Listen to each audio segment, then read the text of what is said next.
सजग असलेलं एकमेव व्यासपीठ भारत न्यूज 44। बातमी तीही बिंदास।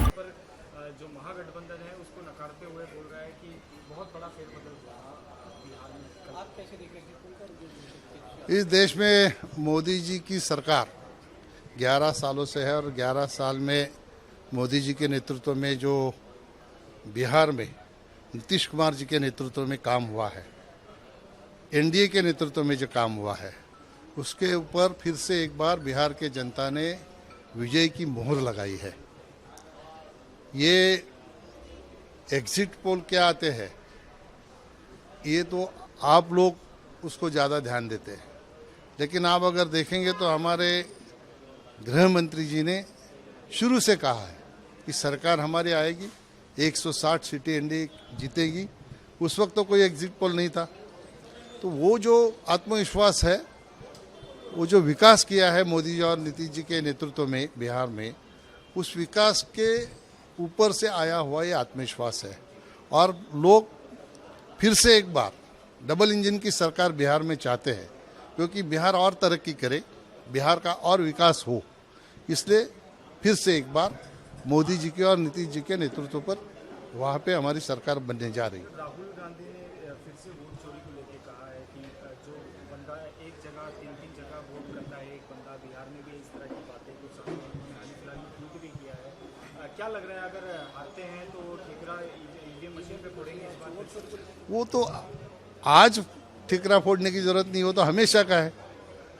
तो कर्नाटक में क्यों नहीं फोड़ा, हिमाचल में क्यों नहीं फोड़ा? जहाँ पे उनकी सरकार आती है उस वक्त ईवीएम सही होती है। तो ये उनकी आदत बन गई है, क्योंकि आखिर जब हारते हैं तो किसी ना किसी को तो दोष देना होता है। अभी कांग्रेस ऐसी है कि कांग्रेस तो राहुल जी के नेतृत्व को कभी दोष देंगी नहीं। तो फिर सॉफ्ट टारगेट क्या है? ईवीएम और वोट चोरी। अभी वोट चोरी कैसी होती है? अगर 243 में 243 हमारे जीते तो थोड़ी सी गुंजाइश है। अगर हमारे वो भी जीते तो जनता के विश्वास के ऊपर ही हम लोग जीतेंगे। ऐसा कभी होता है क्या? उनके भी तो चुन के आते हैं ना। उसमें आरजेडी तो सबसे बड़ी पार्टी दिखा रहे हैं आप लोग, तो फिर वो कहाँ से आ रहे हैं? वहाँ पे वोट चोरी नहीं हुई।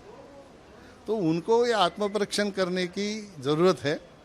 जब भी हार होती है तो उसको दूसरे को ही टारगेट करने की आदत उनको पड़ी है। मुझे ऐसा लगता है कल इसका रिजल्ट आ रहा है, कल के बाद ये दोनों घर पे बैठने वाले। वहीं इसी को लेकर सवाल है, कल रिजल्ट आ जाएगा, लेकिन राहुल गांधी विदेश दौरे पे हैं। पहले से ही रुझान आने से पहले विदेश दौरे पे गए, बीजेपी इसको कैसे जवाब देगी? देखो, ऐसा है कि उनकी आदत है विदेश दौरे पे जाने की। और जब भी कोई सीरियस यहाँ पे चुनाव होता है उस वक्त भी वो विदेश में रहते हैं और इतनी गंभीरता से चुनाव को नहीं लेते। और भारतीय जनता पार्टी ऐसी कि जैसे चुनाव कल रिजल्ट आ जाएगा, परसों से फिर से बिहार के चुनाव में लग जाएगी। तो ये हमारी जो मेहनत है, इसके कार्यकर्ताओं की मेहनत, हमारे नेताओं का जो स्ट्रेटेजी होता है, हमारे विकास के काम जो होते हैं, उसके वजह से भारतीय जनता पार्टी जीतती है। भारतीय जनता पार्टी 24/7 चुनाव के काम में लगी रहती है। और इसलिए लोगों को लगता है कि भारतीय जनता पार्टी हमेशा कैसी जीतती है, तो इस वजह से भारतीय जनता पार्टी जीतती है। अभी वो विदेश में क्यों गए, क्यों नहीं गए, इसका जवाब तो वही देंगे।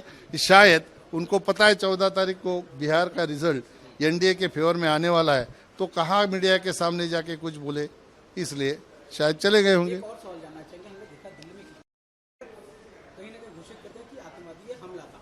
इस हमले के बाद अब विपक्ष लगातार अमित शाह की डिमांड कर रहा है कि अमित शाह रेजोल्यूशन दे। पीछे ट्वीट करके कहा है कि कहीं ना कहीं देखो, सरकार ने कल अपना अधिकृत स्टेटमेंट दिया है, ये आतंकवादी हमला है करके।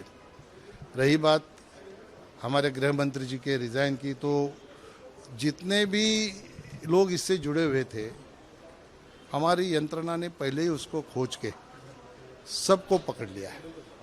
एक आदमी भागने में कामयाब हुआ, क्योंकि उसको पता चला कि उसके साथी के घर में बहुत बड़ी मात्रा में एक्सप्लोजन मिला, इसलिए आरडीएक्स मिला, वो वहाँ से भाग गए। तो भाग गए तो वो पकड़ में नहीं आए, इसलिए बहुत दुर्भाग्यपूर्ण घटना हुई है।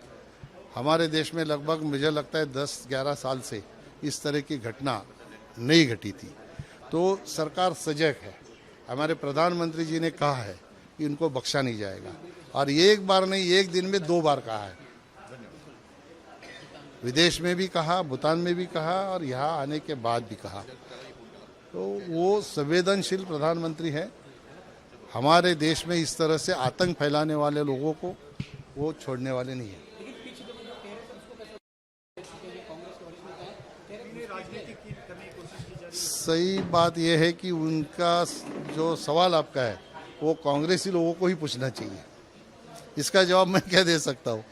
चिदम्बरम साहब तो लास्ट टाइम भी मुंबई बॉम्ब ब्लास्ट के ऊपर भी उन्होंने इसी तरह का स्टेटमेंट दिया कि हमारी सारी तैयारी थी पाकिस्तान के ऊपर अटैक करने की, लेकिन दबाव आ गया कहीं से और वो हुआ नहीं।